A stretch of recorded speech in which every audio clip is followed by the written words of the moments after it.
Over the last few years, we've seen a record number of migrants heading towards the UK looking for a better life. I don't believe they're going to find it there in the UK, and I've actually just left. I've headed out to a new country, and I'll get to that in just a moment. But first of all, the UK is pretty grim. It is wet, it's cold, there's nothing new. It's been like that all the time since the Roman times when the legionnaires would come there, and it was seen kind of like, as people may see, Siberia today, the type of posting that nobody is going to want to go to. It's just so damp, dark, dreary, grey skies that just go on forever and ever all year long. And then we have the taxes, which just go up year on year, no matter who is in government. It really doesn't matter. I don't care if it's Labour, Conservatives, UKIP, whatever. And the worst part is that although you have got really high taxes in the UK and also fines for speeding, like in the 20-mile-an-hour zones that they've spread right throughout Wales right now, but also where does that money go to? It goes on supporting ridiculous conflicts abroad, or just supporting the migrants, which are all heading in. But what's going to happen once all that money starts to dry out? Where will the migrants get their money from then? Is the UK just going to continue borrowing or printing money to pay for all of this crazy stuff which the government keeps getting us into?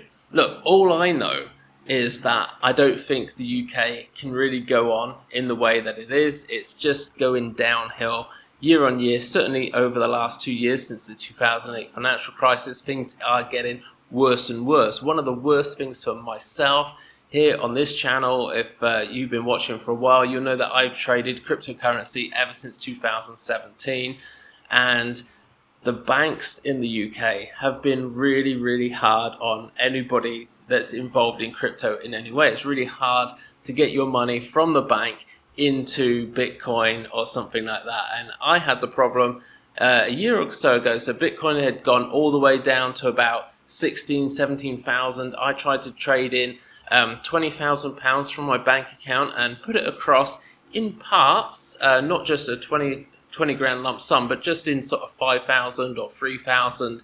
I tried that a few times. The bank kept refusing it. Eventually, they actually rang me up to tell me that I couldn't send the money to the exchange. Now, I could send it to some sort of spread betting thing for stocks or for Forex or something and trade at 100x leverage and lose all my money in a month. That wasn't a problem, but I can't buy Bitcoin. Now, that alone, it's not risky for somebody like myself that understands the market. I could have bought the Bitcoin for 20,000, and today that Bitcoin's gone up now over $100,000. So I'd have made potentially like $80,000, well, probably a bit more than that in dollars. But the bank's decision to not allow me to actually spend my own money and invest it where I knew I was going to make money has meant that I've not been able to actually see that gain. I haven't made that 80,000. That 20 grand just instead went on, I don't know what we spent it on, windows and doors, I think. Yeah, that is actually true. We bought new windows and doors for the house, and it's just money down the drain, particularly now that we've left the UK. So whatever your reasons, and there are many for looking to leave the UK, I just want to say that it's not as easy and straightforward as just deciding you're going to do it, and then at the end of the week you just buy a plane ticket and shoot off to another country. It's much more difficult, particularly if you do have kids of your own. You're then going to have to get them into a new school in another country. There could be language barriers, and also the actual act of leaving the country, of maybe selling your house or renting out your house, is in the UK really, really difficult, particularly in Wales with the new Rent Smart Wales system where every landlord has to be licensed, and then you have to do a whole ton of new upgrades to your house and make sure that all the electrics are above board, that you've got built-in smoke alarms and a ton of other stuff as well. So you're looking at maybe £10,000 on renovations to your perfectly good home just to bring it up to the standards that for us in Wales, the Welsh government say that it needs to be at to rent to a tenant.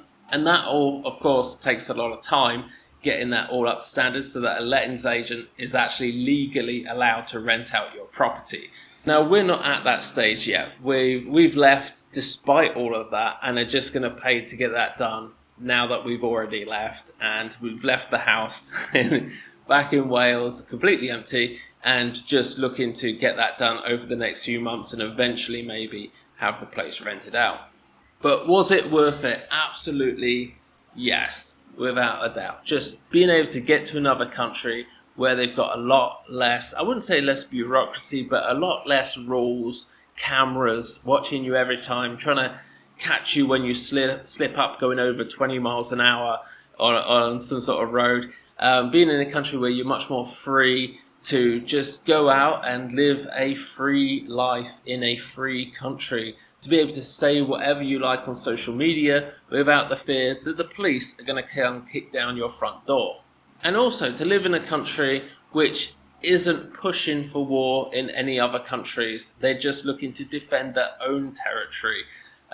Means that, of course, as a male in that country, you're not worried that you're going to get enlisted into the army and sent off to fight some crazy foreign war. So in all honesty, I am pretty tired right now. We got on a flight on Wednesday night, and that went to Doha out in the Middle East.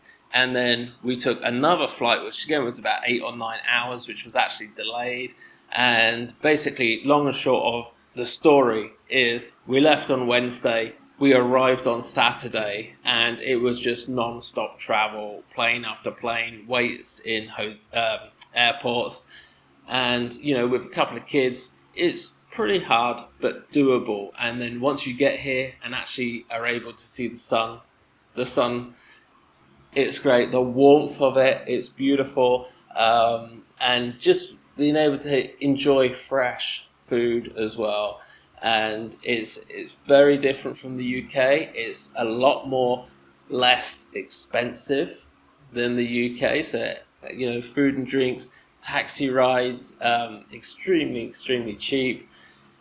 I'm loving it so far. So is it worth it? Yes, absolutely. Looking forward to getting a house sorted out here, getting a car as well, so we can start getting out to further afield places and just kind of exploring and looking around the area.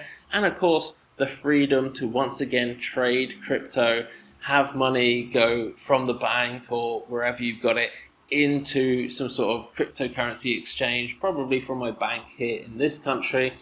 And just generally the freedom that you have outside of the UK is great. So I would definitely recommend it. If you are feeling stuck in the UK, there are other options. And in this video that you see coming up here somewhere, I actually go over the website that I've used and you can use as well, to actually find how many options actually are available and all the different countries that you can move to. Just like there's lots and lots of people out there in the world which are allegedly poor and have no money, are all flooding into the UK and have been now since the late 2000s. And you can use this website to find out all the countries that have really great visas and offers available for you to move to their country instead and enjoy much more freedom, much less taxes, and just overall better quality of life. If you want to see more about this channel, do subscribe, and I'll be sharing our journey and our crypto trading strategies and all that sort of stuff again here on this channel, just to let you know what I'm doing. Whether or not you do it yourself, that's up to you. I'll always let you know what we're doing here, and I'll see you again in the next video. Just very happy. Everybody's happy.